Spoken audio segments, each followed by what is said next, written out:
is 7 p.m. Good evening. I'll call the meeting to order. This is the September 27th Committee of the Whole meeting of the Milford Board of Education. If we could please rise for the pledge. I pledge allegiance to the flag of the United States of America and to the republic for which it stands, one nation, under God, indivisible, with liberty and justice for all. Thank you and good evening. Welcome. Ms. Griffin, can we have a roll call for attendance, please? Yes, Catherine Ailing. Here. Adam DeYoung. Mr. DeYoung asked to be excused. Megan Doyle. Here. Andrew Fowler. Here.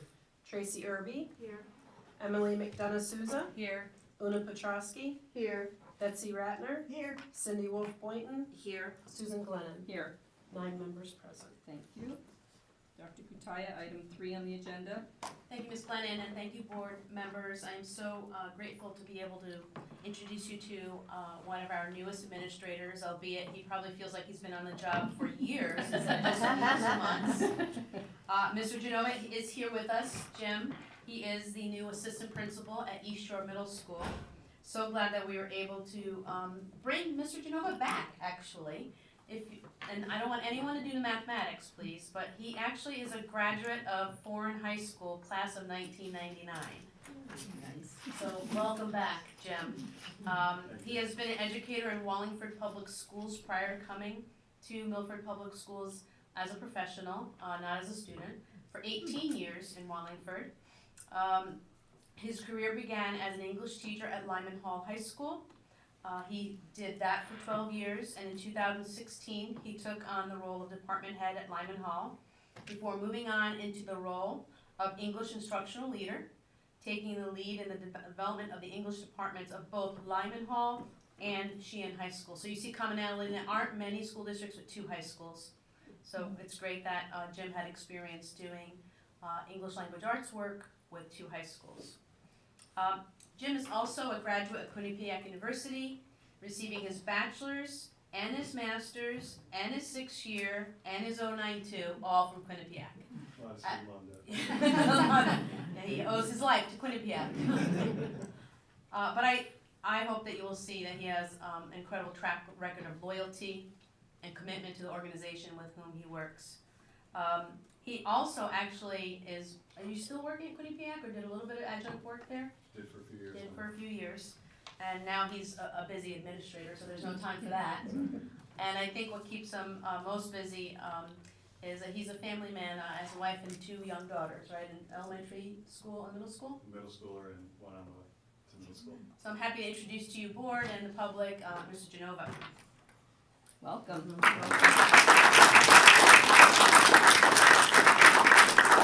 Looking forward to working with you for many years, we hope.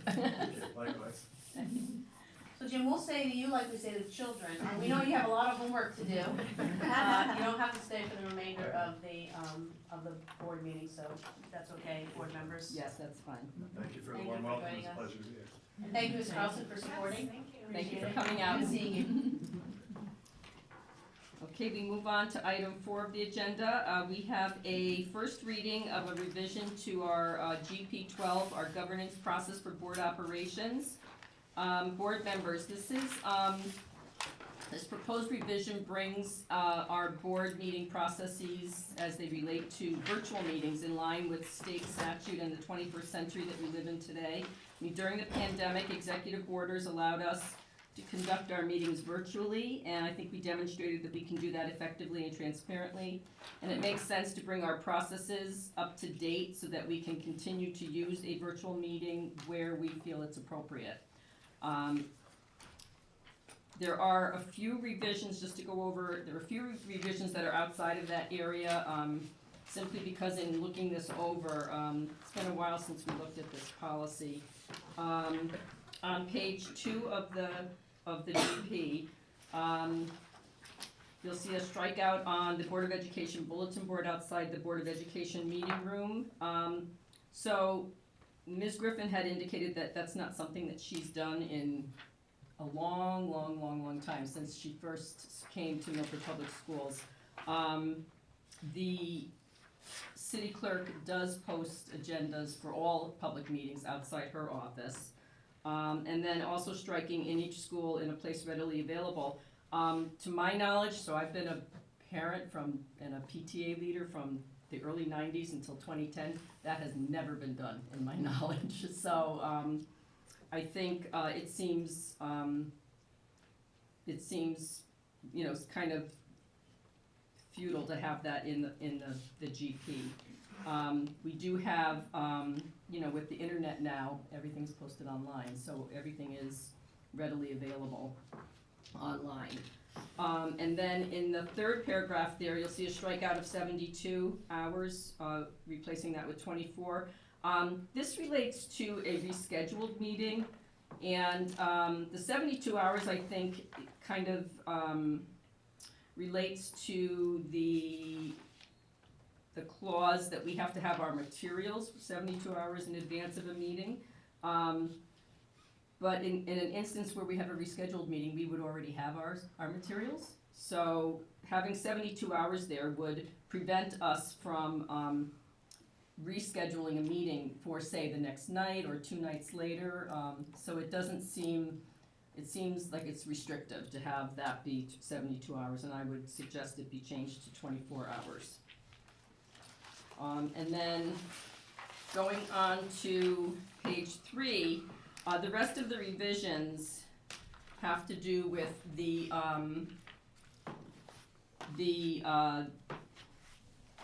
state statute that was passed, the PA 22-3 that was passed in the late spring, that codifies the pandemic rules that we had in place. So in 12.6, while we've always allowed board members to attend virtually, back in the old days it was by phone, we never had the visual virtual meeting, but there was a FOIA rule that a quorum had to be in attendance in person, and that's been eliminated, so we don't have that restriction anymore. And we also had a lot of other restrictions as to when a board member could meet virtually, and to me that seems, in today's day and age, it seems a little restrictive and harsh. I think board members should be able to use their judgment if they need to attend a meeting virtually or not, and as a board, we then police each other. I mean, it's up to us to deal with issues that might be excessive. So 12.6.A removes some of that language. The black strikeout is all about again, the restrictive language, the language that no longer complies really with state statute. Then going on to page 4, let's see, we have, again, some language that is no longer required. A quorum of board members must be physically present. That's not any longer required, so that should come out. And the rest of the language just brings everything, tightens it up to comply with the statute. I hope that you all had a chance to read through it. I'm not going to read through every single one, but it mirrors the new statute that codified the executive orders during the pandemic as to what we have to do if we have a virtual meeting. And these are the things that we did for months and months and months when we were meeting virtually, and we've, I think, shown that we can do it, and we can do it effectively and still conduct our business in a manner that sometimes it might make more sense to meet virtually. So I'm happy to answer any questions or hear your comments about this, if there are any. This is a first reading, so it'll come back for adoption at the business meeting in October. Any questions? No? Okay. Thank you for listening, and we'll bring this back at the next meeting for adoption then.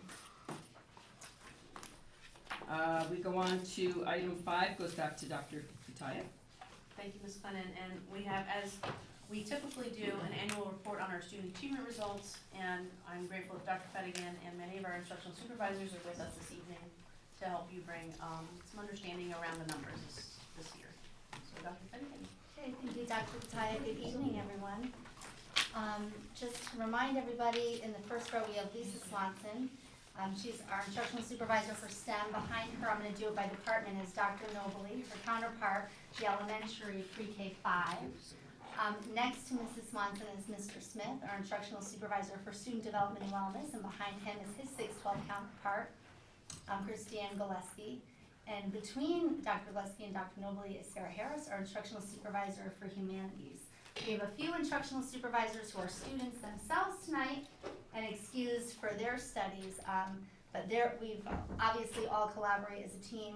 We study and review scores together and discuss our strategy as a teaching and learning department in response to the scores.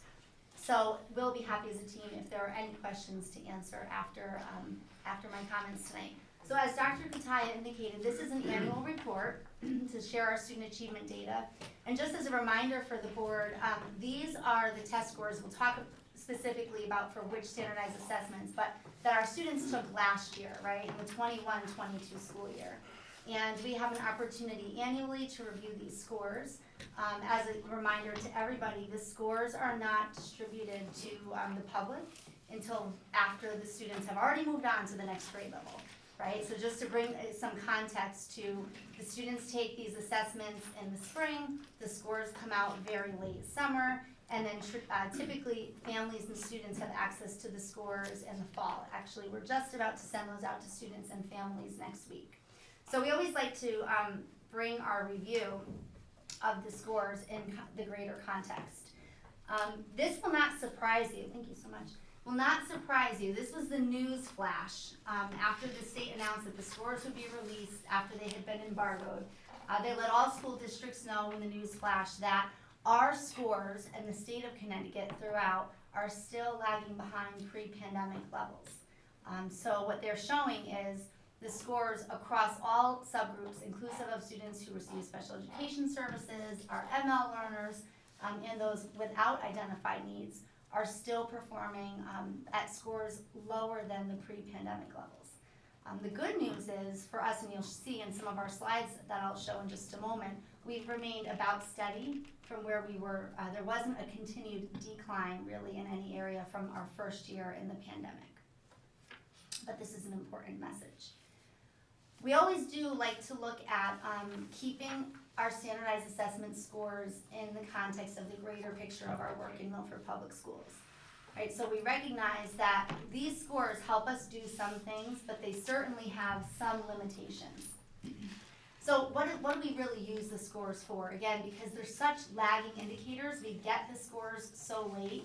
Kids have already moved on to the next grade, they're already with a new teacher or a new set of teachers if they're in middle school and high school.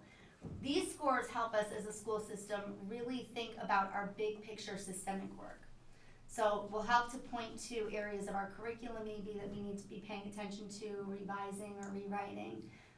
They help show overarching skills that we might want to approach in a different way through our teaching and learning models. But we do know that there are some limitations. So even throughout the pandemic, right, and prior, we were cautioned with, you really have to look critically at the scores and think about how much weight you put into one single assessment.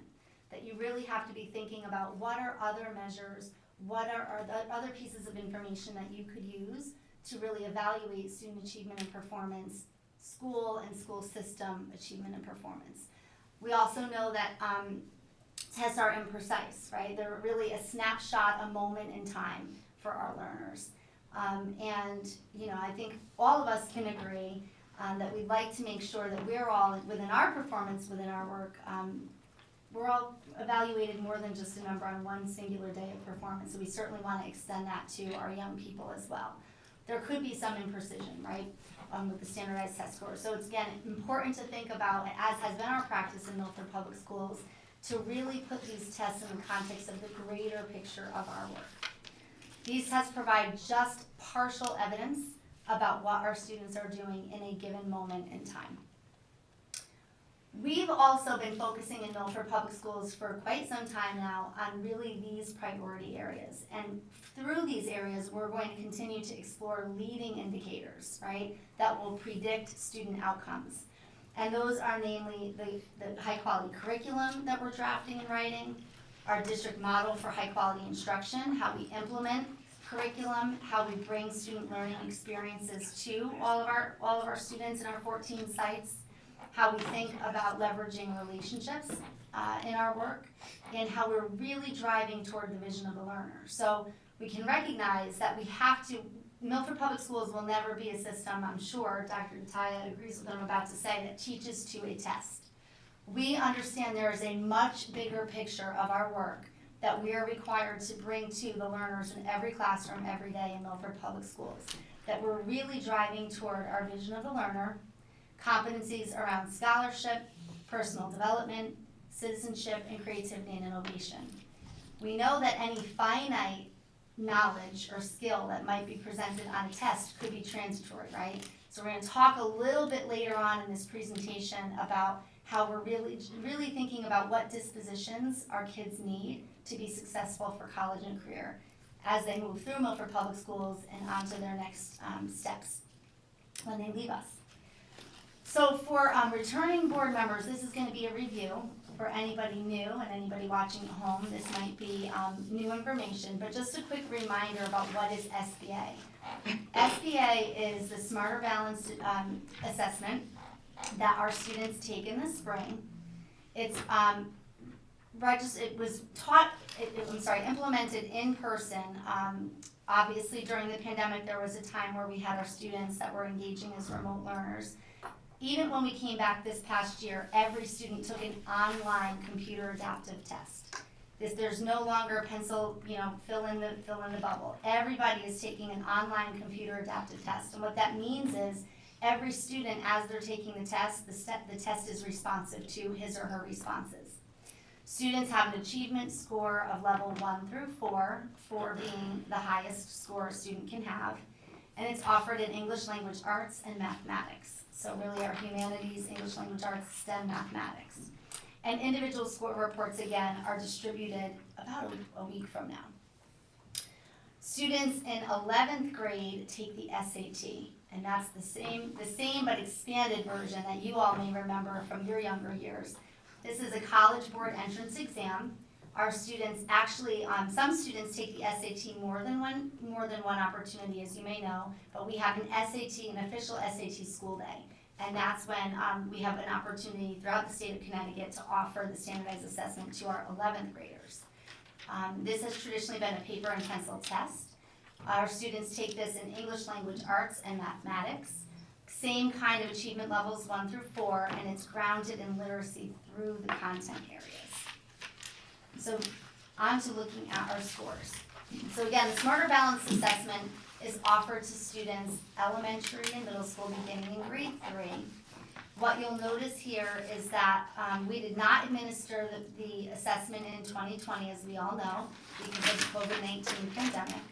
But if we're taking a look at our scores, we can see the dip from 2019 pre-pandemic to the scores after we had to close schools, go to remote instruction. And obviously we understand not only from the state's announcement that there's a continued effect of the pandemic, and we expect that that will be not only in our industry, in public school education and many others, a continued effect for years to come. It's going to take some time to really work through that experience. You look here though, the results from 2021 and 2022 were fairly consistent. It's pretty negligible. There wasn't any more of a significant drop from this year to the past year in 2021. Although, as the state announced, definitely lagging the pre-pandemic scores in Milford Public Schools, just like our neighbors throughout the state.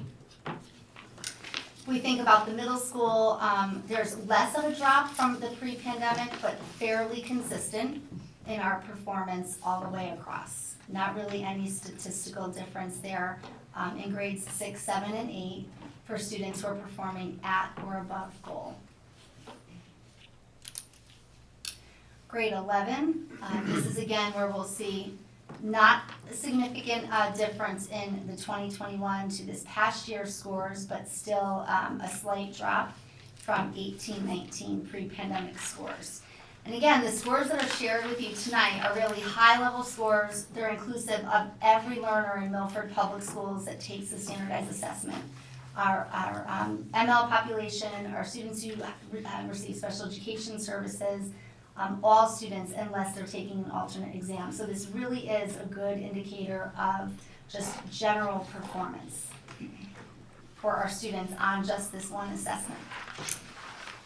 Something that we want to draw your attention to that was new for us, and certainly Ms. Harris, Mrs. Brewer, to go by the married names now, I'm slow to remember those, I'm sure may talk with us a little bit more if the board has any questions.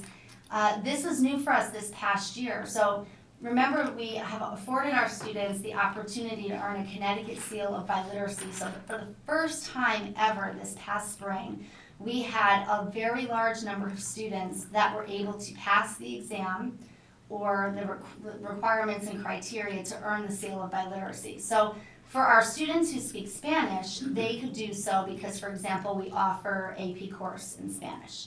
You'll notice there are some languages here that we don't at this point, and notice I'm saying at this point in time because we hope that this will change. Currently, we don't offer some of these other languages, right? But you know that we're going to signal that we want to continue to grow our world language offerings in Milford Public Schools. These students who, for example, speak Arabic or Russian, they may speak those languages at home or have had other opportunities to be proficient or to be bilingual in those other languages, and so they're able to take a different form, a different assessment form, to earn the Connecticut Seal of Biliteracy. You can see that during this past year we did have 26 students who indicated an interest in having the Connecticut Seal of Biliteracy affixed to their diploma. So this is a significant accomplishment for those learners and certainly for our school system. And we anticipate that this time next year you will see additional languages presented here or represented here of our students that we recognize as bilingual and celebrating the gifts and strengths they have in language. So we're going to code switch over to mathematics. So for mathematics, again, these are very high level global scores for all of our learners in these grades who took the mathematics SBA, who performed at or above grade level. We recognize in looking at these scores, again, they lag pre-pandemic achievement levels. We also know that during the pandemic, curriculum was rewritten.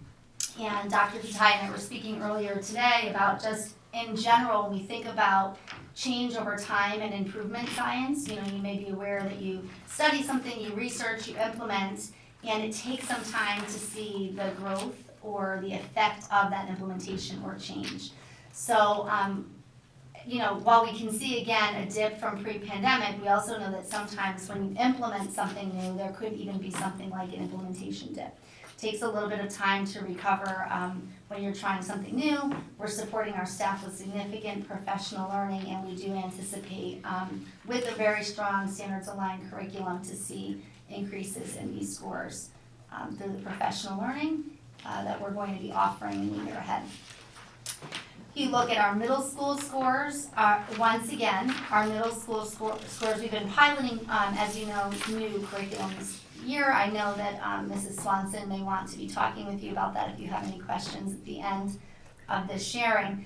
But once again, the scores from 2021 and 2022 are fairly consistent from one year to the next. Again, lagging slightly behind the pre-pandemic scores, but not a huge dip from last year to this year, which is hopeful.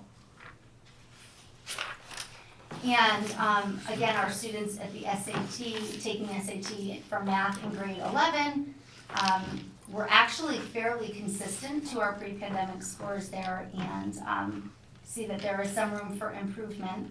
And we are going to, again, continue to explore how our new revised curriculum, once fully implemented, can support that. Switching to science. So science is administered, the science exam is administered through the NGSS. Remember, the NGSS stands for Next Generation Science Standards. You may recall that there's a big shift in how those standards are taught and what they expect of students. There's a greater focus on inquiry, hands-on learning, And as we all know, the last, since March of 2020, there have been very limited opportunities for our students to engage in those kinds of prolonged phenomena, inquiry-based learning experiences. So while this score is also, these scores are rated on levels 1 through 4, we understand that our students have had limited experience since the pandemic with science content and practices. And we are very happy to have our science labs open again to support this kind of hands-on learning. So you can see here again the scores lagging just slightly from pre-pandemic levels, kind of a negligible change over 21 to 2022 for our students in grades 5, 8, and 11 who take this exam. So as you know, it's been our practice in Milford Public Schools to look at a variety of measures, even when we're talking about the standardized measures that are available to our students. You might remember that the AP exam, or the Advanced Placement Exam, is a program run through College Board, who again are the makers of the SAT. And this allows our students to take a rigorous college or university level course while they're in high school, also allowing them to earn college credit if they achieve a certain score on the exam. We're very fortunate in Milford that not only do we offer a wide variety and a large number of AP courses, but that something that we're really very proud of, and Dr. Katai and I recently were speaking with the teaching and learning team about, is we have a very open access to our AP courses in Milford Public Schools. So there are not a lot of gateway or prerequisite standards and experiences that our students have to take these courses, and it's because we believe that it's very important, more so than the test and the score on a test, for all students to have the experience of taking rigorous courses like this while they're here with us, while they have the supportive nature and structure that our high school teachers can provide to them and their peers. So you'll see there are a variety of courses across the humanities and STEM departments, and also fine arts as well.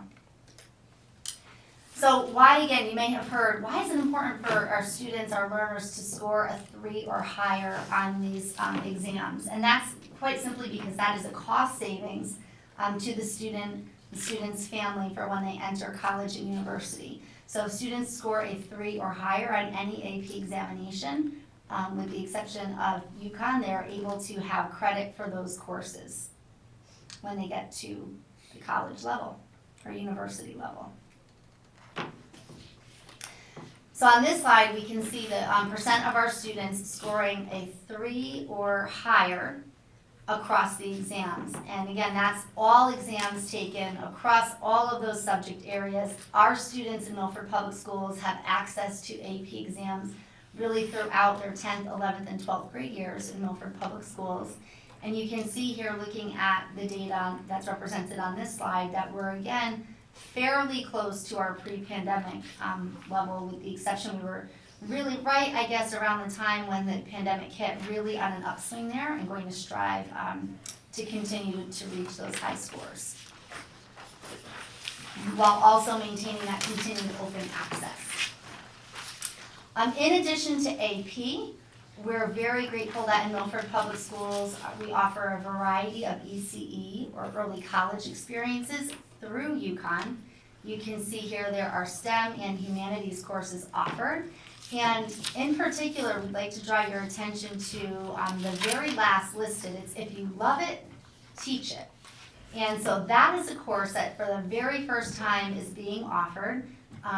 It's being offered not only in Milford, but really for districts throughout the state who are interested in exploring this. And it's for our students who think they might have an interest in learning how to be an educator and going into our very own profession. And certainly, post-pandemic, we're understanding how critical it will be to support the next generation of educators. So that is being offered this very year to our students. We have a number of university level courses that are offered. You can see here we offer early childhood ed courses. We offer both those principles of financial accounting. We offer the ECE Chem class, calculus, multiple calculus courses, US history, and environmental science. We have a nice distribution of students who are really taking advantage of those opportunities while they're with us. you hear about, when we share the next generation accountability, information with the Board of Education in the spring, you also hear a little bit about our graduation rate. But for this past year, we have obviously the data for you.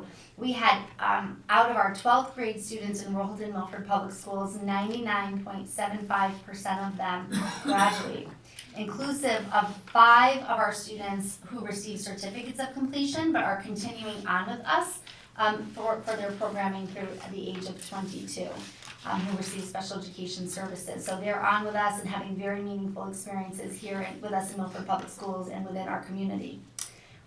In this class, and I know many of you were at graduation, you heard about the very impressive volunteerism of our students. We had 80 graduates with distinction, and those are the students that, really had probably 150 to 600 hours of community service. Really impressive young people, in such a different variety of experiences from which we all recognize they learned and grew so much outside of the classroom.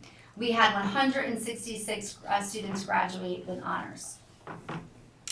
So this pie chart really is meant to show you our Milford Public School students are selecting very different post-secondary paths than maybe what we would have seen here in the 90s or even a few years ago. And something that Dr. Utai and the teaching and learning team, and especially our secondary high school principals are talking about now, is this pie chart is going to intentionally look different this time next year and in the years to come.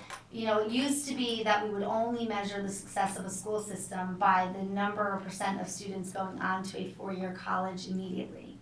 And we recognize in 2022, it's incumbent upon us to prepare our students for entrance into 2- and 4-year colleges, but also to prepare for entrance immediately into the workforce with certifications. I was saying just yesterday, I happened to be in Target in the snack aisle. I should have probably been in the eating aisle, but I was in the snack aisle, and with my kids, and I ran into a student of mine from Cap Penn many years ago, a family of 3, and the middle one is now a senior, and she was telling me about her older brother who just finished with us at Foreign High School.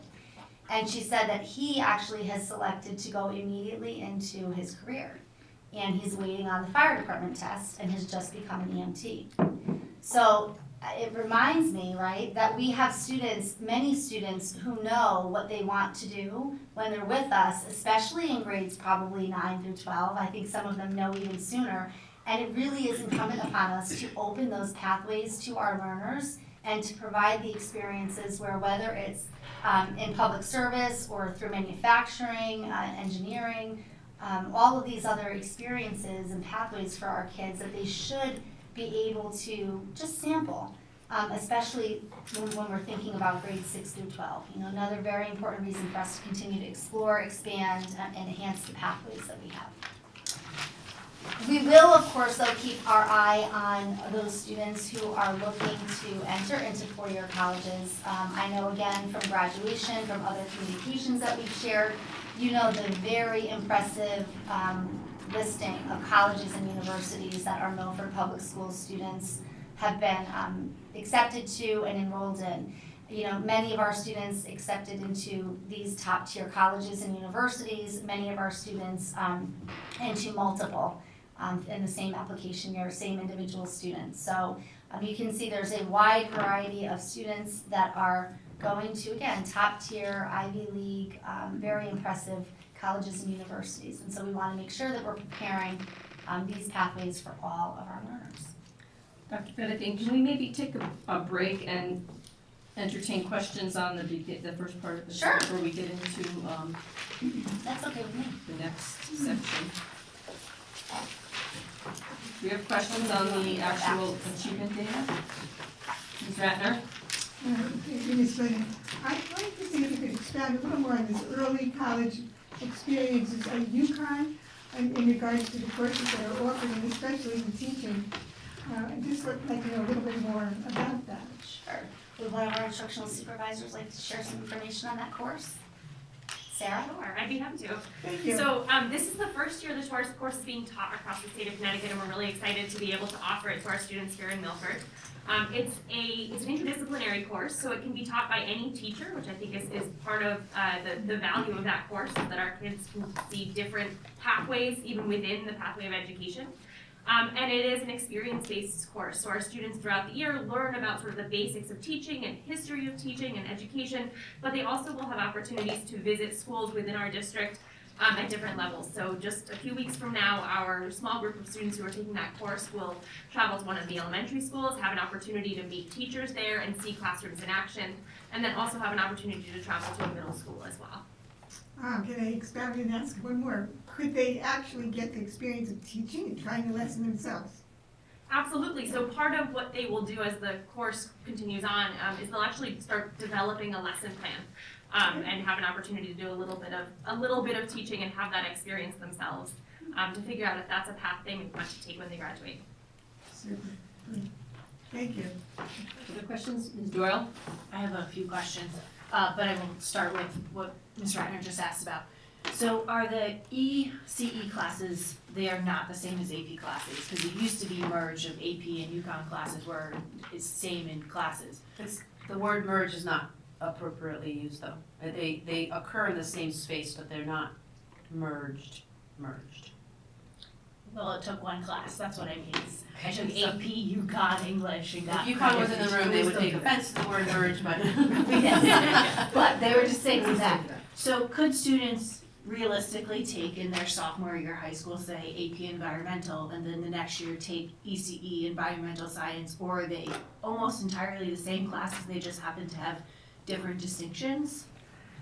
It's the same, it is the same, so like you said, it's the same class. Not every teacher can teach a UConn class Okay. because you have to be approved by the UConn faculty.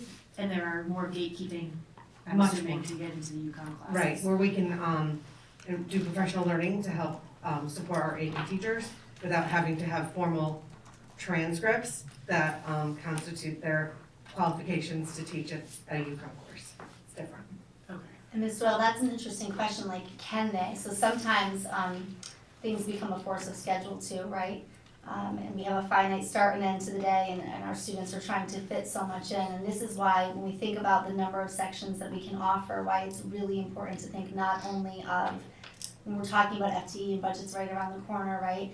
If we have a smaller number of students, there's still likely a great value in running that course, so that we have these opportunities for our students and they're not having to pick this or that. Like, we want to try to really keep our menu of options open for our students, even if it looks like sometimes we're running courses that have fewer students in them.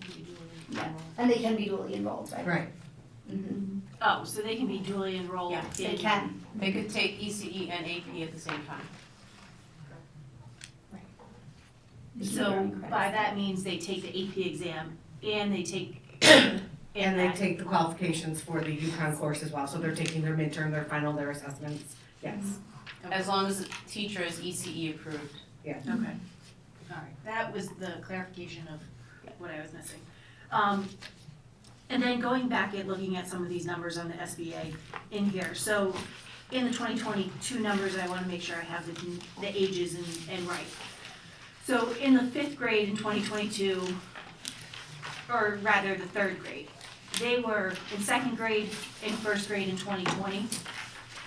And when we had no school. So I think more of my question is along the lines of, do you notice generally a learning curve associated with taking the exams? I mean, you can see pretty distinctly through all of them as the 3rd grade can go up. Is there a learning curve associated with taking the exams, of learning the software, of recognizing how the tests work, of knowing what's to go from there and from that aspect? I mean, there doesn't seem to be a huge difference between 20 and 2022. I mean, there's a drop, but do you notice that indicator, or like a lagging, like incremental catch-up?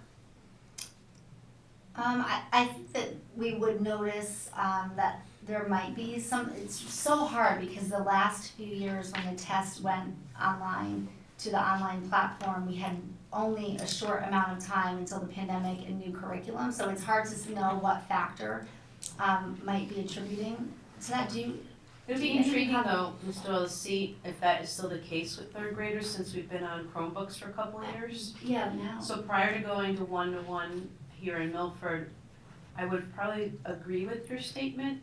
I think it will always be a factor because taking an exam on a computer for an extended period of time, so you have third graders on, for how long is an SBA? An hour and a half? And there's a performance, Right. there are performance tasks. And it's not just filling the bubbles anymore, it's, you have to read, scroll up and down in the reading, go back to the reading, and it's all done digitally, so I think the stamina of digital learners is increasing because they are using electronics more, but I think it'll always be a factor, but not to the degree that it has always been. Okay, yes, that makes sense. And there So- might be other factors, for example, with a middle level learner, with attention and stamina, right? So then the next question is you said the test gauges based on how well the student is doing. It adjusts. It adjusts accordingly. Does that mean that some students end quicker than others because they get done with it quicker? I'm so glad you're bringing this I up. wouldn't do that. So it does, and because it's an untimed test for all learners, not just our students who receive special education services, I think something that maybe is, that we might bemoan as a teaching and learning team is, I can see them giggling. We don't teach to the test, right? So back in the day, there might be some districts that would teach to the CMT before the CMT test is given. Think about the loss of instructional time then. That is not happening now with Smarter Balance Assessment. We're writing curriculum and providing authentic learning experiences and performance tasks for our kids to engage in throughout the year, right? But the test it's long, and because it's untimed, you can imagine the challenge there from a teaching and learning perspective that some learners will finish with the assessment, others are continuing on, and the teacher then has a partial class in front of him or her. It's a very long window in the spring that actually a school system can be engaging in the testing. Okay. And so my last question is it possible for us to get some samples of what these questions are? Because it's very hard to say, this is, I know what CMT is, I remember taking CMT, I remember taking an SAT, I know, pick a test, I've taken the test. But this is a different idea of the smarter balance of what you're talking about is an authentic task. I don't know what an authentic task is. It's like, as a kindergartner, is an authentic task picking up my pen and holding it correctly? Is that an authentic task? And for a third grader, fourth grader, fifth grader, what are those authentic tasks and where does it go from there? That's what I'm missing. Yeah, we can definitely give you a couple of examples of authentic tasks that would be considered performance tasks on this assessment. So it's kind of tasks that would require, again, a prolonged, it's multi-step, children are applying many skills to solve a problem or to come to a solution. Very different than the traditional that we were taking, right, during the Iowas or CMTs that are multiple choice. Right, and I mean, in some ways, taking the test is a performance measure. Right. It's being able to understand where the test is. It is a checking the box of, can you go through the test and do it appropriately, is a authentic task, because you have to get through the test by the end, in some ways. So, I'm done. Other questions? Ms. Wolf-Boynton? So, Dr. Fadigan, I know you said that these numbers are released to the students now, the fall after that they take the tests. And I'm sorry if I missed something that you said, but when do we find out the results? And then when and how do we begin reacting to them? It's a great question. So we find the results in the summer. The test scores are embargoed until August, the end of August. So right around the time that we're writing and revising curriculum and thinking about professional learning in the summer and the design for professional learning in the year ahead, that's when those scores come out and we have a chance to start to respond to them. Something that I think you're indicating is that, then the teachers, right, will see what their kids did last year, but from a practical perspective for a teacher, they've already moved on to the next set of kids, right? So you're kind of sharing the scores and the results ahead with the next teacher. So, but do we do but do we do something then, like, for example, do we do something then to, if we see that we are, let's say, performing poorly in a certain area, right? Do we then revamp that curriculum or the tact that we take in order to ensure that the next group coming forward has greater success, even though we don't teach to the test? Yeah, Right? absolutely. So that's exactly how we would use these scores as a system and as the Milford Public Schools teaching and learning team. Because what the problem that you're admiring is that the individual score, right, to the student and the teacher, they've already moved on to the next year.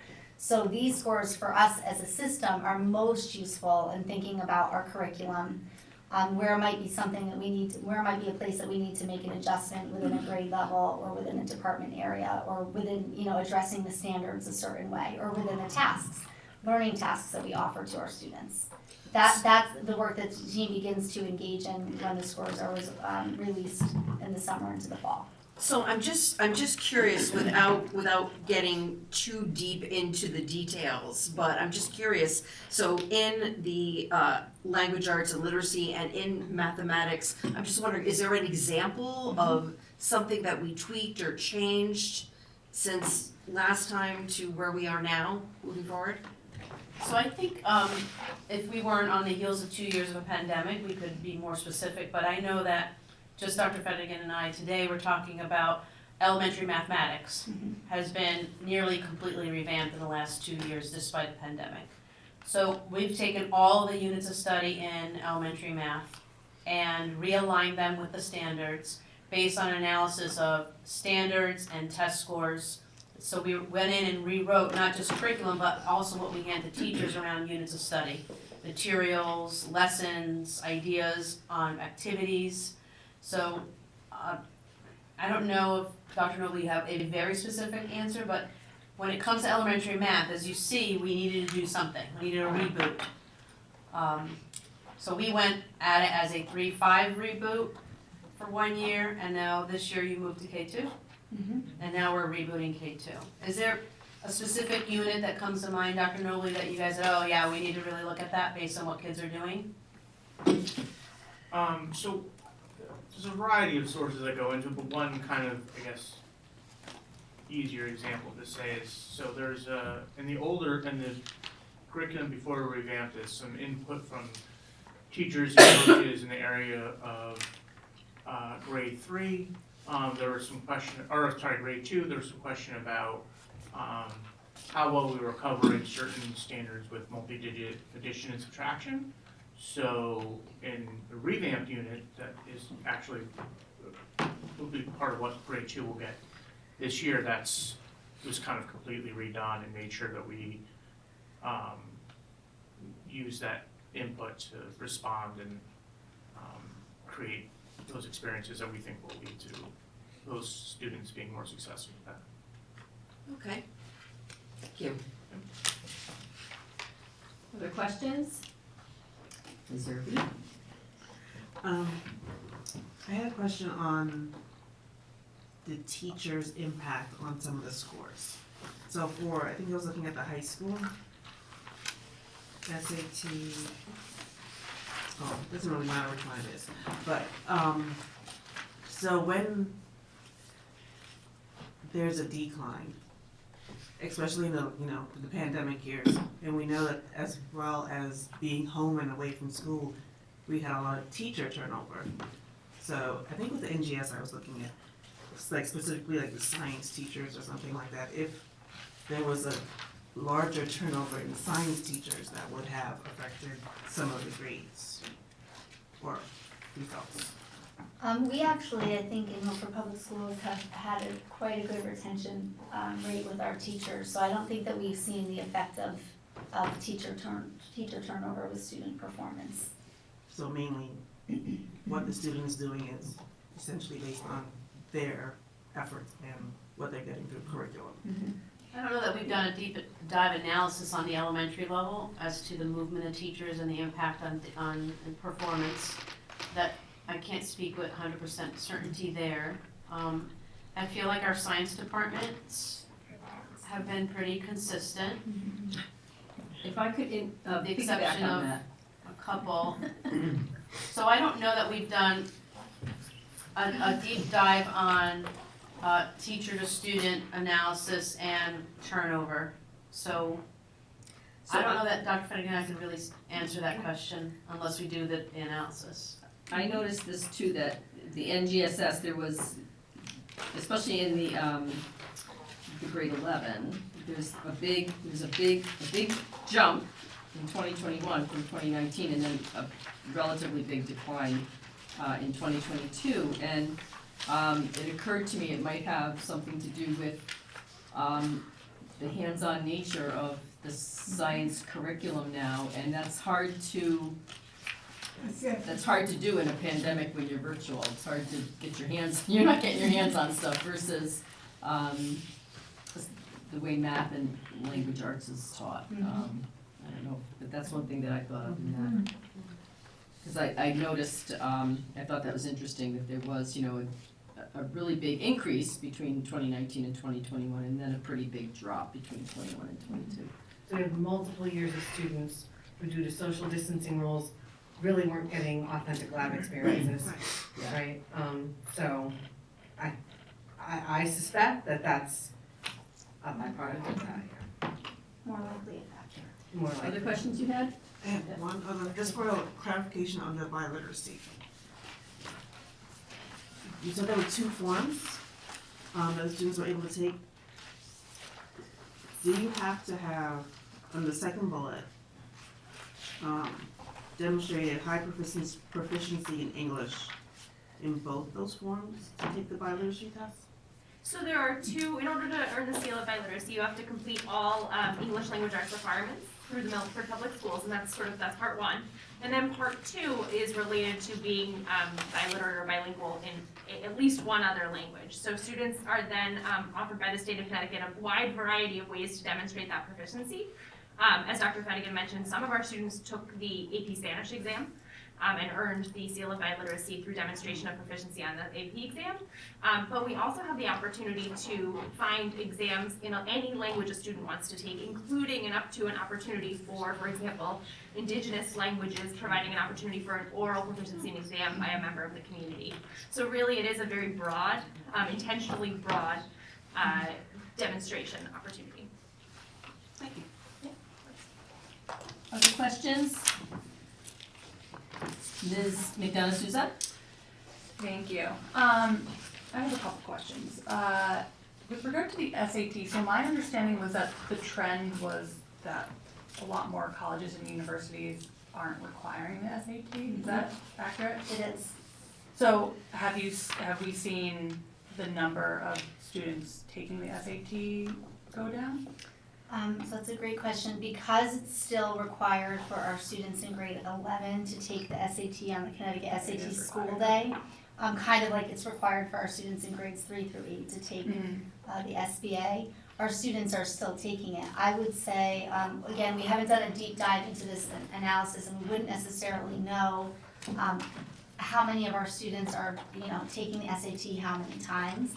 But I will say that because most colleges and universities, or I don't know if I should say most, it certainly seems like most are SAT optional.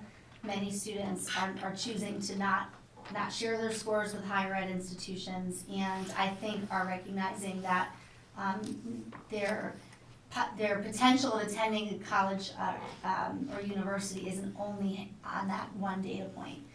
Colleges and universities are really looking for a more, a full breadth of what our students have accomplished, really valuing the GPA and other experiences that students would have had academically, extracurricularly, and beyond. But I understand that it's still part of the scholarship formula.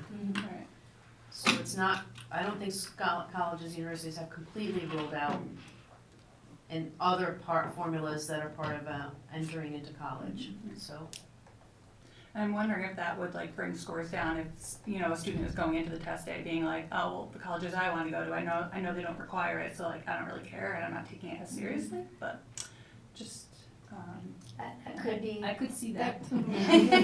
I will say There's As a that could be junior? a narrative. That's very possible. Yeah, that could definitely be a narrative. There's a reason why we don't give this assessment in 12th grade, right? When they've already gotten into school, Yeah, so yeah. right, These yeah. are some of the things that we struggle with and we talk about. Yeah. And again, puts a layer on, you know, how do we use these numbers? Right. What Yeah. degree do they represent the performance of a system? So it is an indicator for us to discuss, such as we are this evening. And related to that, so the SBA is online computer adaptive, but the SAT is still paper and pencil. I'm wondering if someone that's growing up just learning, you know, to take these tests online, if that would throw them off doing the paper and pencil test. Is that changing? Yes, Oh, okay. it's changing. It just takes longer Come to- along. Right, coming along. Okay. It feels like for Like the 21st century PSAT. institution, the College Board moves very slowly. Right? PSATs are, some of the PSATs, depends on which ones you take, are already going to an online platform. Okay, that's good. And then one last question, so, you said that this information is going to be released next week To our parents, to the right? parents? And The are SBA, they, individual GSS, performance is being- individual. okay, the individual, okay, so they're not getting No, the students, equivalent of this chart in no, there? students will get an individual score report, students' families. So they'll know, if they were at level 1, 2, 3, or 4, Mhm. the individual students, how the individual student scored for ELA and mathematics, Mhm. and the NGSS. So are these, overall scores and charts as to how the overall grades did? Is that available to parents? After tonight, it will be. After, okay. Yeah, actually, this will be on our And- website. Okay. It's also on The Insight. State Yeah. Department, the State Department has a very public website, all school districts' performance. And this will be uploaded onto our teaching and learning site after tonight. Okay, because I guess my question was going to be, you know, if I'm a parent and tomorrow I choose to look at the website and I see these bar graphs and I'm like, man, you know, this 2022, yeah, like you said, it was negligible. It really, we're not at pre-pandemic levels of, you know, as far as scores are concerned. I guess I'm just wondering, if I was that parent, what would your like high level summary response be to that, so that they're not panicking and saying, oh my gosh, 5th graders didn't do great last year, my child's in 5th grade. Like, is the answer just, it's a matter, you know, it's a matter of time, it's a matter of we're in school full time this year, and well, I don't know if there's a high level response. Well, I think, these scores are not really, intended or instructive for parent use, right? Like, Okay. the most useful, report for a parent to be looking at would be to be looking at that individual student report. Mhm. Again, I would caution a parent, that is one snapshot in time Mhm. for your child, that it should be looked at within the suite of your child's performance across a variety of assessments, narrative comments from the teacher, and we've talked about, with this board before, the value really of more formative assessments, and how students are responding to those in the short term in school. And that if there are any questions, the most important thing is to have a dialogue with the teacher. But these would not be scores holistically or even individually that, should be really making any parent terribly nervous. It's more important to be looking at the short cycle assessment and having that dialogue with the teacher about where the child is relative to the standards. The elementary level, we have a standards-based report card. So I think it's really, that's, again, another key indicator how a child is performing against those standards within the course of the school year. And to really be looking for points of evidence to that, right? Like tangible points of evidence that you can see from a child's work in class. I think families that are shopping for school districts to purchase a home will be Googling scores. They'll go to the state website and they'll do a comparison on Milford versus Stratford, like whatever towns they're shopping. So I think that would likely be something that a family would look at. But I also think families that are looking for places to live are looking for a more holistic picture. What are the schools like? And I think this next part that Dr. Fedigan is gonna get into also brings in the arts, which is also another thing that a lot of families look at. So it is part of the picture, the 5th grade number, let's say, but the whole story isn't told yet, so. Thank you. I think I saw 2 more hands up and then we'll move on. Mr. Fowler, you had a question? Yeah, I do. Thank you, Ms. Glennon. So I was just looking at this data, and I was just curious, how do you assess and address data, not so much from grade level to grade level, but student group from student group? Because I'm looking at, like, the SBA math score for grade 7 in 2021 was 49, but presumably they would be in 8th grade in 2022, but they scored a 40 on that test. So that's a drop of like 9 points. How would you go about approaching them well, now they're moving on to high school next year, so like, how would you approach, like their test taking skills or whatnot? How would you approach each individual student group? That's it. So I think there is a piece to look at, like you're talking about, test taking skills, bless you, et cetera. But the other piece is, right, the assessment as the students move through the grades is assessing different standards. So I think it's still for us very much as a teaching and learning team points to a look at curriculum, right? It's not just the test taking skills for a given group of students, but really looking at the standards that are addressed at that grade level through those assessments and what curriculum adjustments we might need to make. I don't know if any of you have anything else to add on to that. We do like to look at cohort data, right? Yeah, So we wanna that's see, what cohort. yeah, so that's something, when we see something like that, we then also then go, what's our cohort doing? Because you're seeing those 7th graders, there could be a big shift for all we know of 8th graders, right? That were how did they do from year to year? So, and the nice thing, when you move at least across states that use SBA, that data kind of comes with them, so we can figure out, was there a cohort data, was there, again, a staff change, was there a grouping change? Like, we think about all of those dynamics, and was there a curricular change, and what courses were they in, and lots of different factors. But yes, we do take a look at our cohort data. That is the first time they're actually offering that to us was this year. Oh, okay. Yeah. Believe it or not, this is the first year that we were actually able to look back a year and say, okay, so we can actually run this report on just to see how did the cohort do. Okay. We've traditionally done that by hand. And formulaically, Yes. it's not as Which is clean as what we see on these bar charts. Formulaically, it's much more complex. Yeah. So, as a layperson, we just look at, oh, look, it went down 9 points, but behind the curtain, as educators, we get a statistical perspective on how that cohort did on specific standards from grade to grade. So it's a little bit more complex than just going down 9 points. And we'd be looking at other measures beyond just this one that indicates going down 9 points. We'd look at other assessments, like internal assessments, right? You all set, Mr. Powell? Is that it? Mr. Petrosky? I just had one quick question on slide 22 on the percent of AP exam scoring 3 or higher. I know that we encourage as many children as possible to take the AP courses. And I was just wondering if those numbers of AP course attendees are increasing over these years. Yeah, we do actually have our numbers of students that are taking the test go up, and I just did the AP report. You and I were just both looking at that, but our numbers, the number of students taking exams and the number of students taking more than one exam have also increased. So they have increased over time? Yes, and again, the number of students that are taking more than one exam. Great, thank you. Okay, we ready to move on to the next part of your presentation? Okay, thank you for that Thank you. pause. So again, I think I was just, my remarks right before that, closer look at the data were really around the intentionality to ensure that this pie chart is going to look different, and it's because really we're focusing on opening up pathways, multiple pathways for all of our learners in Milford Public Schools. The goal is not just to have students getting into a 4-year college and university, but to have a number of opportunities available.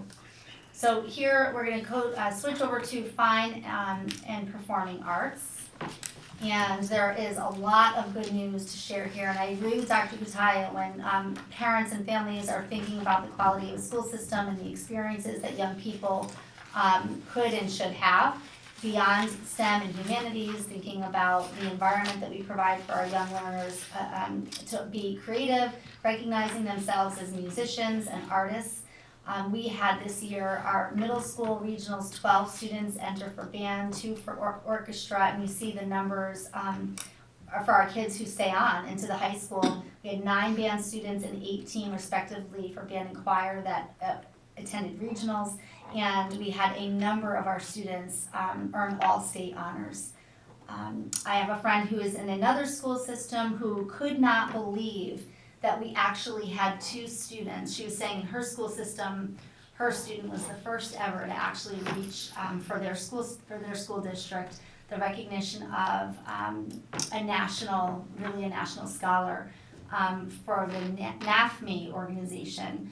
We actually had 2 in 1 year in Milford Public Schools, and I might add, 1 from each of our high schools, 1 from foreign and 1 for law. This is a very prestigious recognition. These 2 students, 1 from foreign and 1 from law, will have the opportunity to go to Maryland in November, the first week of November, where they will be with a very elite group of musicians from across the nation and music educators based on their performance during the regional performances. We have a number of students that have received visual arts awards and recognitions through AP Studio Art and Beyond, and you'll be able to see in the next few slides a number of their pieces for our students. This is student Abigail from Jonathan Law High School. She's an 11th grader last year. Our students have the opportunity to be recognized through the Milford Arts Council, to earn a number of scholarships, for example, the G.H. Jones Scholarship and the Hartford Art School Artist Promise Scholarship. Again, we have a number of students that are earning accolades through their submission through AP Art Studio. Here are just a few examples of our AP Art Studio submissions for the past year. Really talented kids. So Ms. Wolf-Boynton kind of hinted at this in her earlier question, like, so here are the scores, and so what do you do about it? Like, what's the reaction? And so again, the teaching and learning team does take a careful look at the scores. We look at cohort data, we look at year over year, like apples to apples, how are kids doing as they move through, and then just year over year data within a grade level. And so I won't read all of these to you, but we have recognized a number of priority areas for humanities across literacy, social studies, and world language. Just a few highlights. We obviously continue with our curriculum review and revision. This year primarily focusing on those grades 9 through 12. Thinking again about how to ensure high quality instruction where we have recently revised curriculum at the elementary level. We're continuing to build classroom libraries and access to varied text for our kids. In social studies, we are working on a curriculum review and revision with alignment to the frameworks. And in world language, something we're very eager and excited about, and you'll be hearing, I'm sure, in the months ahead about this a little bit more, really bridging a cohesive preschool through grade 12 world language program, which will include, obviously, our students at the elementary level making their way up with many years of world language experience now. How exciting as they enter the middle school right around the corner. And I'm also thinking about potentially expanding course offerings in world language. Now though, our STEM priority areas, we do, as Dr. Patai mentioned before, we've recently really overhauled the elementary curriculum. We have some piloting going on in the middle school to address the standards for our students in the middle grades all the way up through K-8. We are also working at the elementary level on the full implementation of a balanced assessment system, which will provide us some more opportunity to really have leading indicators into these lagging, these are really examples again of lagging indicator scores. Continuing to think about how we leverage coaching to really support high quality instructional practices preschool through grade 8. And in science, again, science labs are open, so really working with our STEM educators as coaches of science instruction in our labs throughout the elementary level. As Mrs. Swanson talked about before, students in grades 6 through 12 really having the opportunity to finally engage in hands-on learning experiences. Once again, and thinking about authentic fieldwork experiences for our learners, even beyond our classrooms within the community through different partnerships. Mrs. Swanson is talking and dreaming with me and Dr. Pitaya about CTE and how to grow and expand our offerings and pathways in career and tech ed. This year we have a new course in the 6th grade, which I'm sure you're going to hear a lot about in our October 10th sharing with the board on the revised middle school schedule. That's something we're very enthusiastic, and our students are even more enthusiastic about. We have a revised computer science progression with a focus on in the beginning and middle school units. We have, we're planning ahead for a health sciences pathway, which you'll hear a little bit more about, I'm sure during even the budget process. That's a little spoiler alert. And we're really thinking about how to develop more work-based experiences for our students while they're with us, especially in high school. In fine arts and library media, there's been a tremendous amount of curriculum revision that has happened, especially in music. We'll be wrapping that up. They're finalizing the middle school curriculum documents in art, and they're really thinking about the art curriculum, again, to allow for more student voice and choice, especially in the middle grades, extending 6 through 12. Library media, we finally completed, even with the pandemic, the library media curriculum, which provides students with an opportunity to engage in more research in the elementary grades before they hit the secondary schools. And preschool through grade 12, student development and wellness, we're implementing, again, new health units. We're really thinking about how to integrate some of the things you've heard of before about that would speak to more of the dispositions and stamina of being a learner, decision making, focus, making good choices. In addition to those areas in health, PE, we have new health units in grades 4 and 5. The team has been so busy this past summer and year.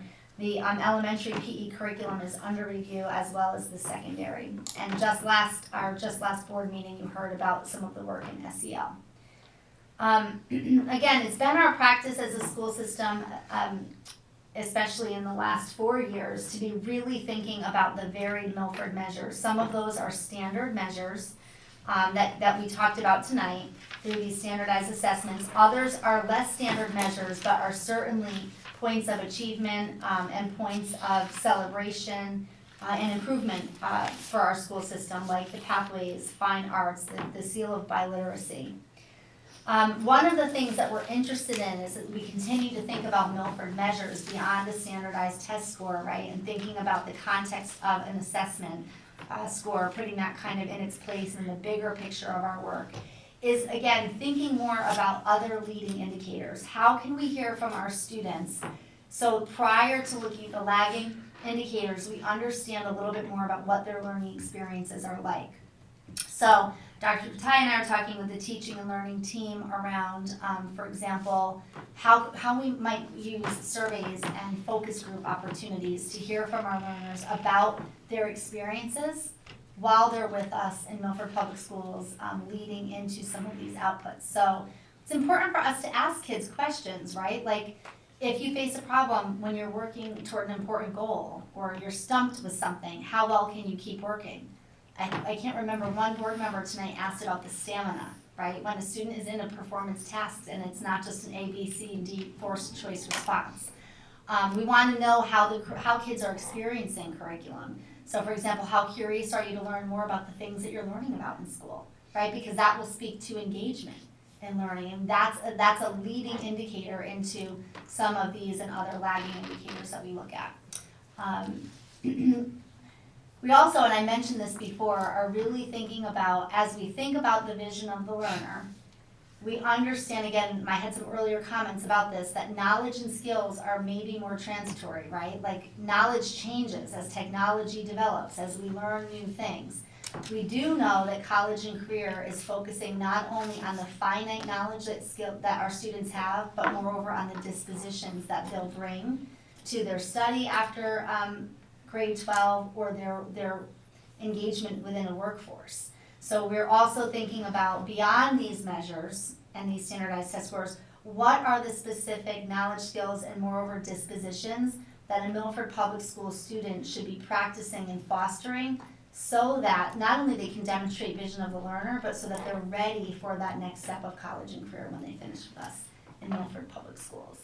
And so we would leave everybody with that tonight. That really is the driving force for, again, how we react to these scores and other points of achievement and progress for our students.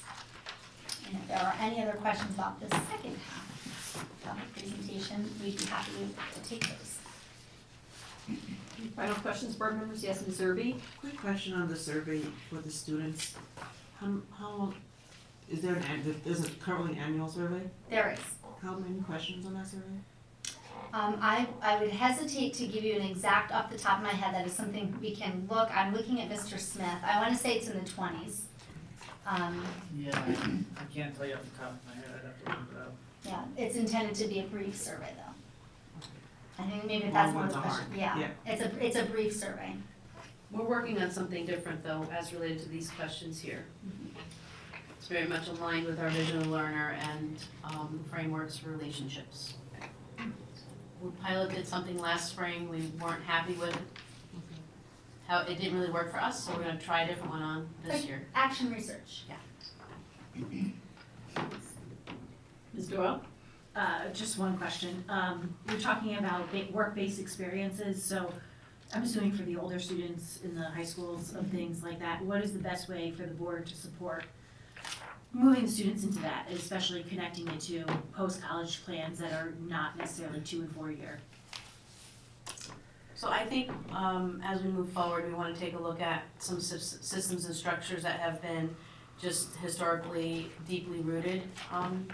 So when we start looking at schedules and flexibility on how kids are earning credits, do they have to be within the 4 walls of a school, or can some of that be earned out in the workplace?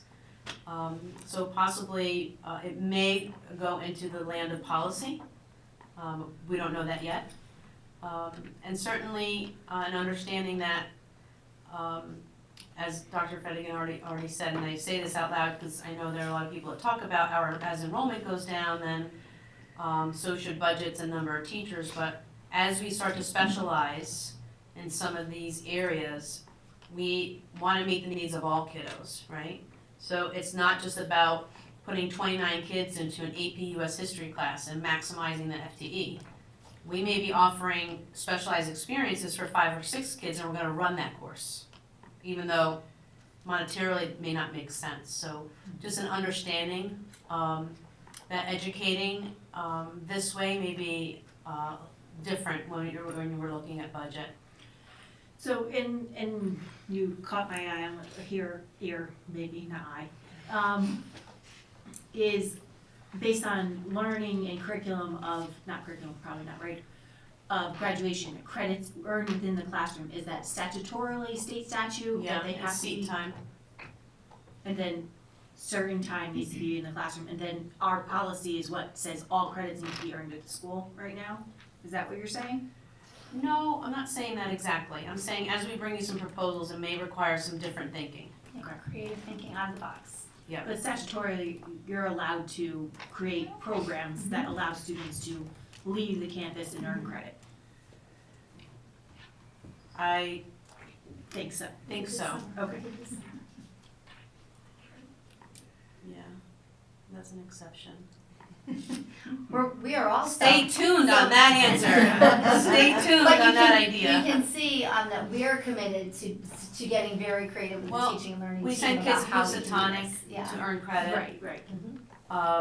I'm thinking like, can we send them down to work in a kitchen where there's a culinary arts child, a child interested in the culinary arts, can that be considered a class? And that's where I think we're gonna Something in bump up broadcasting. into the state, because they Yeah. have to approve whether the teacher is certified and. Well, I want to go into broadcasting. Unrelated Yeah. but related, I've seen different issues related to physical education occurring outside of the classroom and things like that, and getting credit from there. So I'm sure you'll figure it out and you'll come forward. Well. We'll be creative Questions or about it. comments? Before we move on? Seeing none, thank you for the very comprehensive report. Appreciate it. I know we spend a lot of time on that topic, but it's pretty important. It is an We do it once a year. Yep. So thank you for being engaged and asking great questions. And I guess our teaching and learning team, they may have some too. Thank you for Guys, you coming. go home and do homework. Get some Thanks rest. for being We appreciate your being here. Thank you. Thank you. Thank you. Thank you. Thank you, team.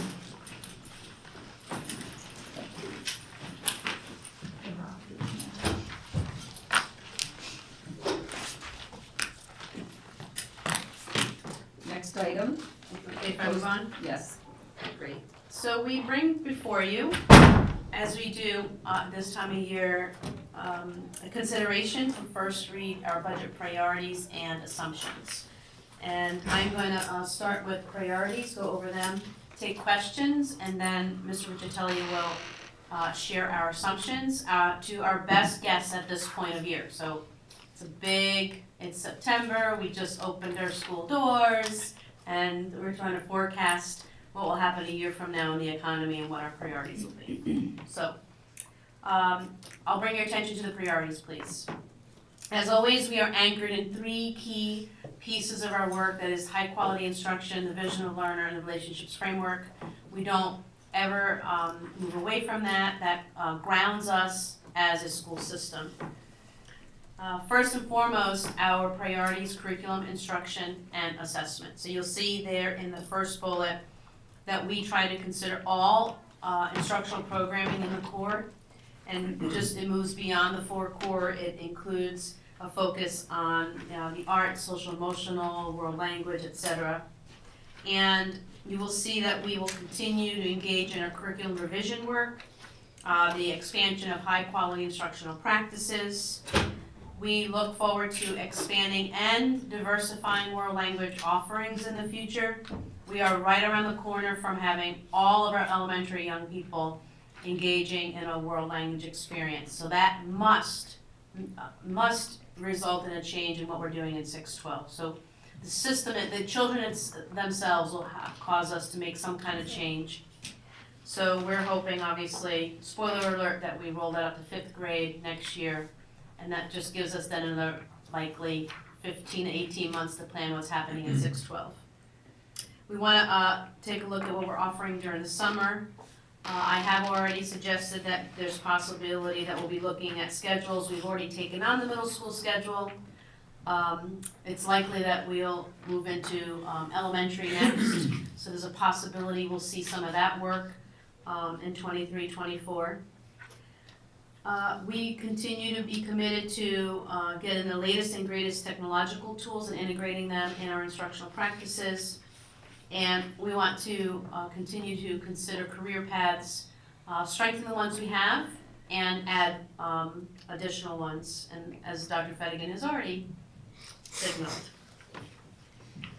Moving into wellness and development of all staff and students, we want to revisit or restart our flexible seating initiative. Remember, we piloted that in middle school right before the pandemic started. We have moved into the kindergarten area for flexible seating. As you note in the second bullet, we will implement play-based programming in preschool and kindergarten, and then furniture goes with that. So those 2 bullets are somewhat integrated, but not really. And then just continue to expand mental health and counseling services to better meet the needs of our students and staff.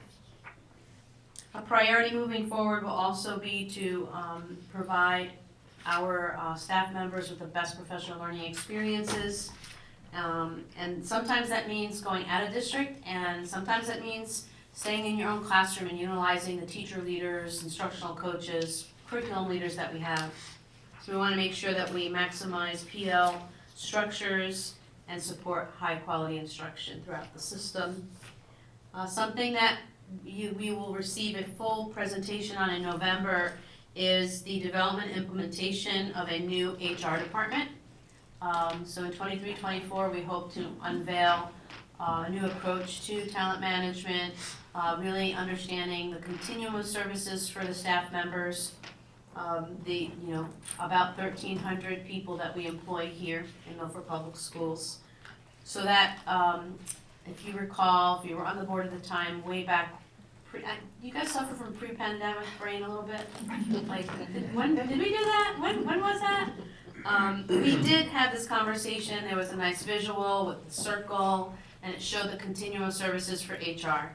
From recruitment to hiring to induction to growth and development, evaluation, recognition, retirement. So Ms. Kapazna has been working with a consultant out of CES for the last probably 15 months with a committee, gathered some data from our stakeholders internally to see how we can better serve and support our staff members So you get a full report on that in November, but we're hoping to bake some of those recommendations into the 23-24 budget. We are committed to the class guidelines of 20 in K2 and 23 in 3-5. We continue to prioritize 21st century physical learning spaces that support HQI, promote wellness and development, and ensure safe and secure environments. That includes our continuous revamp of the library media spaces, likely be taking on multiple other phases at foreign and law, and possibly starting to look at other schools. And we do have a district-wide commitment to investing in the upgrade of facilities throughout the district. And of course, we will support the student extracurricular activities and athletics across the district. Happy to take questions that you may have. Questions from board members? I had one suggestion, the second bullet, the third point, which reads now, expand mental health and counseling services to better meet needs. I'm wondering if we might want to add the word refine, expand and refine. We've spent a lot of time on mental health services over the last few years, and I think just saying expand might kind of implies to me that we haven't done a lot, so. Okay. Yep, Does anybody have a happy for problem that with that? amendment. No, I think it's good. And then I had one question on the second to last bullet, on the physical learning spaces. So expand district-wide investment in upgrading facilities through long-term planning. So that would be, within our budget, we're talking beyond the capital improvement plan. So that would not be those Correct. types of, correct? Correct, yeah. Any other questions? Okay, move on to the assumptions. Okay, thank you, Dr. Kataya, Mrs. Glenn, and members of the board. As Dr. Kataya said, it's somewhat difficult at times to predict some of these things, but we do our best each year, and then we can refine them as we get closer to budget time. But the first one, obviously, for the past 2 budget cycles, the pandemic has greatly affected the budget. Now, as we move to a post-pandemic, there's new factors that we have to consider, and that will be factors in this budget, and those certainly are not anything that would surprise you. High inflation, potential for an ongoing recession, supply chain issues, continued labor shortages, these are all going to factor into the 23-24 budget in some way, shape, or form. The second bullet, as you know, the ESSER 2 grant and the ARP grant for COVID relief paid for 13 certified positions in the 21-22 budget. And it has been our plan to avoid a funding cliff at the end when the money dries up. We took back 4 positions in the current 22-23 budget. We will take back 4 more in the 23-24 budget, and then when all of the money goes away in 24-25, those positions will all be back on general funds. So that's been our ongoing plan, and just want to continue that in the assumptions. As far as enrollment goes, as you know, enrollment greatly affects staffing, obviously, and so we see enrollment continuing to decline in the 23-24 school year, but then after that, really kind of stabilizing. That's what our enrollment demographic projections are. So pretty much for the next 5 to 10 years, the enrollment really looks pretty stable and level. Again, the fourth bullet down, decisions around staffing and program design or development are driven by the potential impact on raising student achievement while honoring the commitment to be fiscally responsible.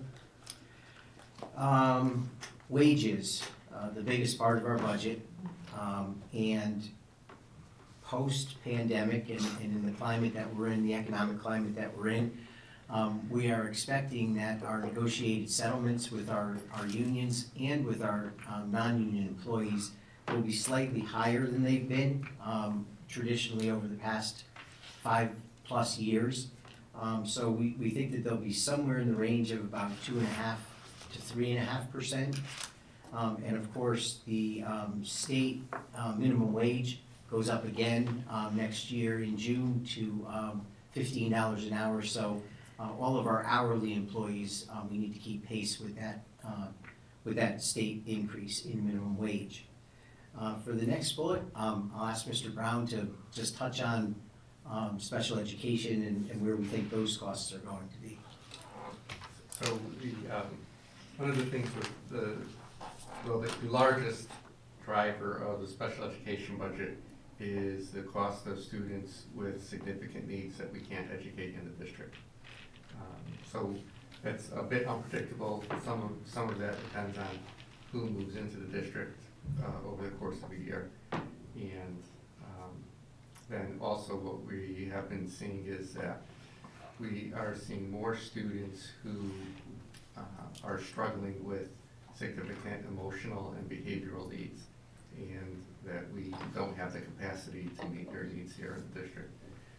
Also, students with, well, the autism spectrum, as we know, is a pretty broad spectrum, but some students on the autism spectrum with significant needs we can't manage in the school district. Last year, we had a situation where a number of students in high-cost placements moved out of Milford, and we were able to manage our costs quite well, and along with the excess cost money that we get from the state, we were in a good position.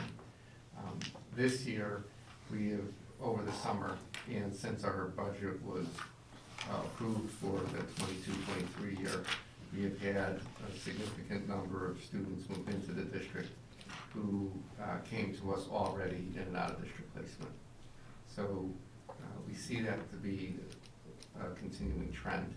So we are anticipating that we will see an increase of around 12 to 15% in our out-of-district tuition costs for next year. That, along with that, when the students go to an out-of-district placement, they need transportation there and back. So we're also seeing an expectation or anticipation of increased transportation costs as well. Over the last 4 years, we've had an increase in students overall in the district with special needs of about 100 students, not outplaced, but we've had approximately 100 more students over 4 years who receive special education services, while our overall enrollment has dropped between around 150 students. That's our biggest cost driver. Okay, thank you. And on the second page, first bullet on transportation costs, as the board knows, we have a contract with Durham School Services that there's a 3% increase in their services this year. So basically, the transportation budget will rise by 3%. However, the biggest issue, again, not a surprise to members of the board, is that the cost of diesel fuel and gasoline is double from where we were in the last locked-in price, the city. So we've seen, obviously at the pumps, we've seen some leveling off from where they were earlier in the year. But we know that we'll have an increase in the cost of fuel for next year. Let's see. One of the good points, as you know from last year's budget, one of our biggest stressors was the cost of natural gas and electricity in our utilities.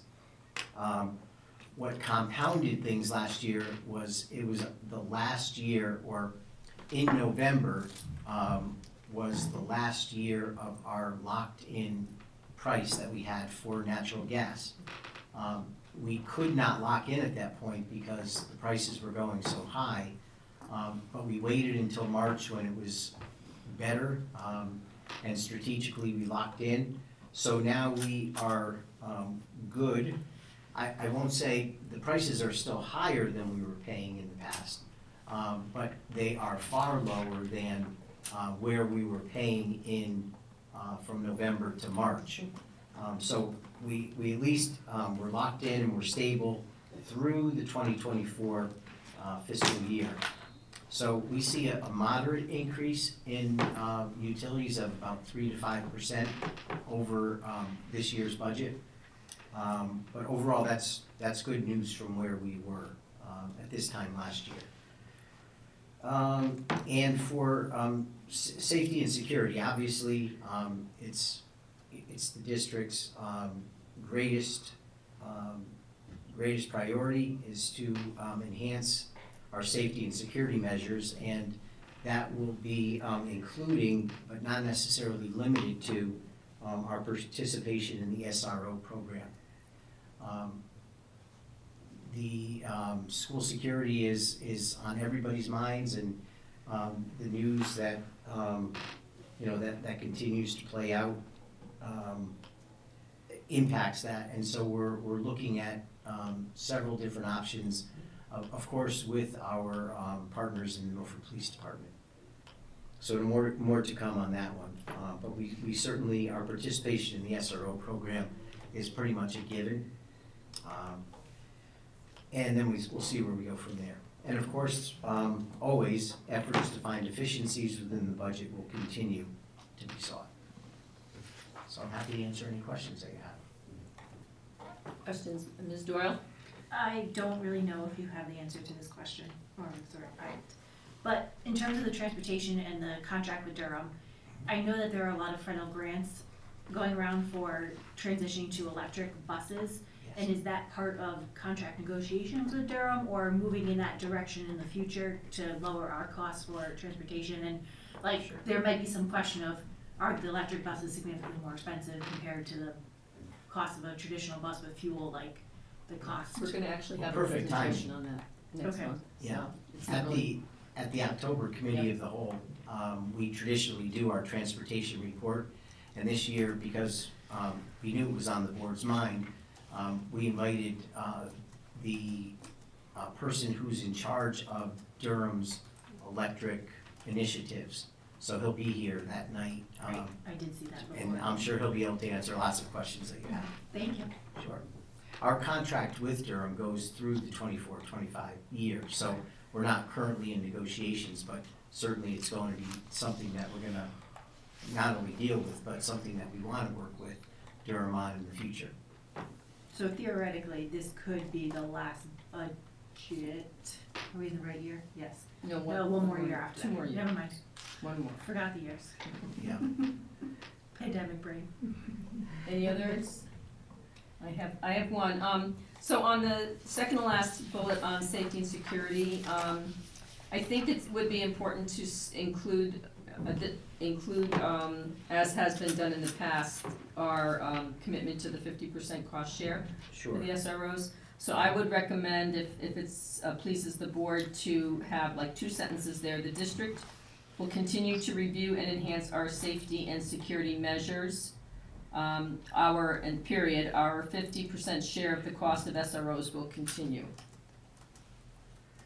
Does anybody object to that? That way we're committing toward the SROs in that manner, and our 50% share. Okay, if you could make that change, then I see no objections from board members. Sure. I do have a question. Ms. Petrosky, you have a question? I do. On the budget assumptions, is there, I don't see anything regarding any health insurance, and I know that's something that can fluctuate greatly. I was just wondering if you had any information on that. Is that something that we just have to wait for more information on, so it's not included in this? Very good point. We took it off this year because we were in a better place than we've been in the past.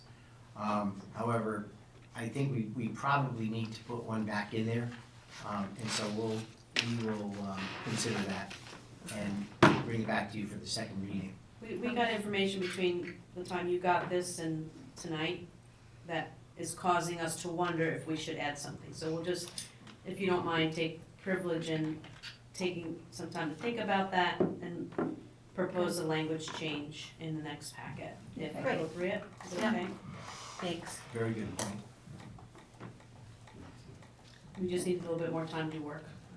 Yeah, they're all over the place. Any other questions from board members or comments on the priorities or the assumptions? Okay, so these will come back again at the October business meeting for a second reading and adoption.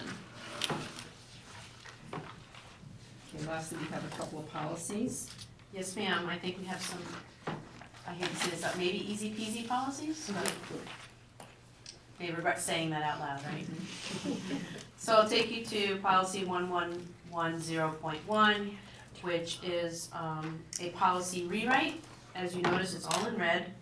And it is titled Communication with Parents and Guardians, and I just want the board to know that we were looking at the rewrite. What was really at the core of my thinking was engagement. So communication being really a form of engagement. So you'll see the word engagement throughout the policy a little bit more than we did in the past. And it really, I think this policy speaks to what engagement can look like when it comes to parents, guardians, in the school system. It does include some aspects of communication as noted in the bulleted list. Communication being two-way, having different formats of communication, parents and guardians being offered the opportunity to engage through parent conferences, and as you expanded your options this evening for meetings, that's also being expanded for parents where they could utilize a digital format to engage. Still taking on the supporting parents with parenting. Recognizing that parents play an integral role in helping student learning. Being a welcoming place as a school system at our buildings for parents and guardians to participate. Being willing to engage in two-way communication, allowing parents to provide us input and feedback on how things are going. And really engaging in being a source of community resources for our families as well, connecting them with much greater needs than just academic and social emotional of young people. We know now more than ever families need our support to help them connect to community agencies. And just, creating as that second to last paragraph really ends in that the board is recognizing that it's important for us to set expectations and create a climate conducive to parental engagement. And that, I think, summarizes the essence of this policy. Questions from board members?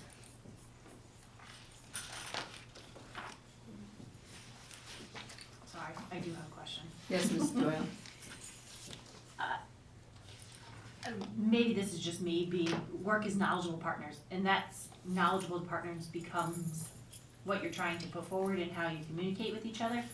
Not positive what that means. Where are you? In the first paragraph. To support the goal of the school district to educate all parents effectively, the schools and parent guardians must work as knowledgeable partners. I see that as empowering both sides with information and making sure that we come together tooled with what we need to partner together. So if you don't like the word knowledgeable, we're happy for a friendly amendment. I think the knowledgeable partners is, and I understand what you mean, I think it just sounds like a word of, like work together. If the knowledge is coming from all that communication, that's one thing. A lot of the parents come in without the knowledge, so we are providing knowledge about the school district. So I read it as they come together and they each have to have, they have knowledge about their children, but not knowledge about the school district, if that makes sense. So, yes, But that's what makes a partnership? No, I mean. I may have some knowledge, you may have some who are gonna work together to make it. Right, I think it's the word knowledgeable partners, like, what? It seems So weird to what me. what would make that more clear to you? I think taking out the word knowledgeable is enough. Most work as partners. Yes. Yes, Ms. McDonough Souza? Thank you. I guess I'm just, but are you saying that, parents are expected to come into this partnership with some level of, I don't think it's knowledge about like how the interworkings of the About their school. kid. Yeah. Their kids. Right, but I don't read, like the word knowledgeable to me is a different, like, not from that sentence, it's, the knowledge is a different for each one, in my mind. But It'd that's be like- okay. 'cause Right. Right, It's yeah, okay to that's be good. different, because that's what the partnership is, it's different fine. people. I don't like it, but it's fine, I'll accept it. Are you gonna vote yes or no? But my point is as knowledgeable partners even you're coming into as knowledgeable partners, I find the word to modify in a weird way, that's all. In their each own respect, each partner is knowledgeable. Yeah. So- Well, I think it just puts us on more equal footing, right? That the parent is coming to the table with some knowledge information, we're coming with some knowledge information. Right. And together, we're gonna make it better. It's gonna be much more effective educationally for kids. So that's why I think the qualifier is there. Okay, But if in the next 2 weeks you have a synonym, it's fine. okay. That's one of those things where we've gone through so many policies that I expected a definition of knowledgeable partners. That's what I mean. That's why I was like, oh, what is In a that? paragraph or bulleted format. Let's go there now. Other questions on this policy or comments? No, I like the knowledgeable. I agree that it does kind of, say that both sides are bringing something to the table. And I think that's an important message to send to the parents, that we expect you to be bringing something Right, to the but table. there's not a sentence that says that. That the parent, like, we've laid out what the board's responsibility is. The board's responsibility is shared by the school and the family during the entire period of school. It doesn't say the family is expected to bring the knowledge to the school district. Right, There's but only that's what responsibility. I interpreted that sentence Yeah. to actually say that piece of it In that manner. in that manner, saying, hey, we are both equally important in this partnership to make your student effectively educated. But that's how I interpreted it. Because it does mention both parties. Right. in the Okay, sentence. that's fine. Other questions? Okay, we can move on. Let's go to 4113.12, 4213.12. Minimum duty-free lunch periods for teachers. This is directly out from statute. It's a one-sentence policy, and we have no choice. This is it. This is the law. So there better not be any questions. No. I think this is the shortest policy I've ever seen. Yes. Any questions? All right, see none. Move on. Okay, and last policy for us to consider this evening, just some strikeouts on the school calendar, 6111. It used to be a time that we had to align our calendar with the RESC calendar. That is no longer. So we struck that out. And we also struck out the notion that the Board of Ed can declare a holiday with good reason. We felt like that was a little off-center, and we wanted to just stick with holidays as they are identified in the state and the nation, rather than the purview of, sorry to say, 10 elected officials. So the first paragraph in this existing policy, I don't know how this ever passed muster, but it means there's some extra words in there or something. So it says, the superintendent of schools shall recommend to the Milford Board of Education board a school calendar that will meet all statutory requirements to the board for its review and modified as it believes appropriate for its approval. So to the board needs to come out. So, right, well, I would suggest, the superintendent of schools shall recommend to the Milford Board of Education board for its review, modification as it believes appropriate. Oh, wait a minute. No, the superintendent of schools shall recommend to the Milford Board of Education a school calendar that will meet all statutory requirements to the board for its review and modified as it believes appropriate for its approval, or something like that. You don't need to Is that send what it to the it's board agreement? though, Correct, you Yes. don't. so you strike second to the board. Yep. That's all you need to Superintendent do. of schools shall, wait a minute, The seems to be more than superintendent of that. schools shall recommend to the Milford Board of Education a school calendar that will meet all statute requirements for its review and modified as it believes appropriate, period. Oh, right, okay, correct, The yes. board shall then approve the calendar. The board.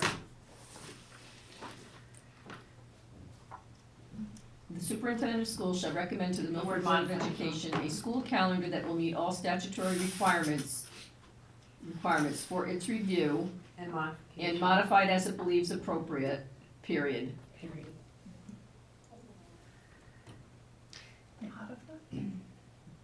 Then what did you say, the board shall? And the board shall approve the calendar. Something like Shall that. then approve. Yeah. Now you need And to move the modified should be active verb up. modified. You have to move the active verb up. Yes. Shall recommend to the Milford Board of Ed for its review a school calendar that will meet all statutory requirements. And will be modified and approved as it believes appropriate, right? Well, review needs to come before modify. Review and For modify. its review is above. Right, you said differently though. Okay, so you'll work on that So we're gonna redo that. Yeah, You we'll know, work on that. That's okay? Yes, yes, we'll work on that one. The language needs To make it grammatically correct, please. Yes. Great. Any other questions? So I had one question, so, I just wanted to make sure that, I gotta find this now. So do we know, are all the holidays that were closed, are they both state and federal? Are they considered both, like, or, so Columbus Day, Veterans Day, We are those open. those are both, okay, we're open those days, but they're both, it's both a federal and a state holiday, right?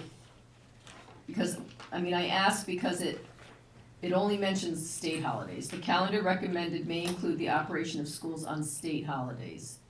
So those are state holidays, right? Or should it say state and federal? Can you have school on federal holiday? Yes, we have school on Martin Luther King Day. Because Columbus we Day have is a to. state holiday. Is it not a a- state, not a yes. federal? It's not a federal, it's a state Okay, holiday. what about Veterans Day? I don't know. Martin Luther King Day is a federal holiday. Right. And we, by law, we have to be off on Martin Luther King Day. Yes. Maybe just But you're check. off on MLK, so We what's are. your point? I guess my point is, just making sure, I guess I really don't have a point, never mind.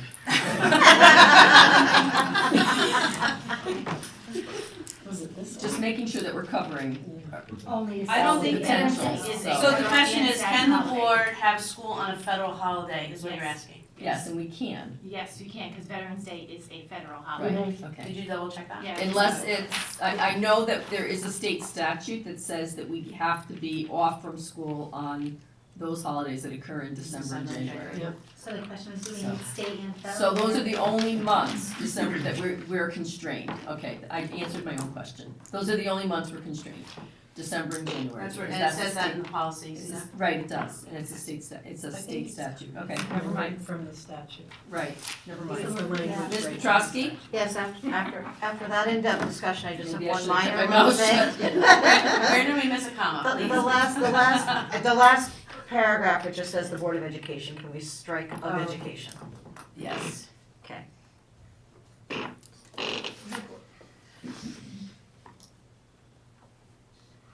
That was it.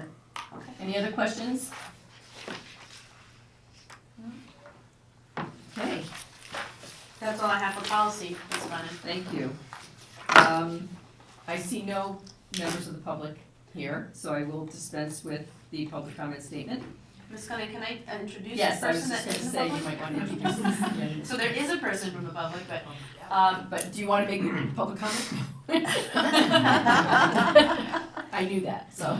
I'm given the great opportunity to occasionally mentor a potential aspiring superintendent of schools. So Dana Paredes is with me this year, so you may see her in and out of meetings. She is the principal at West Haven High School, so she's pulling long days like we are.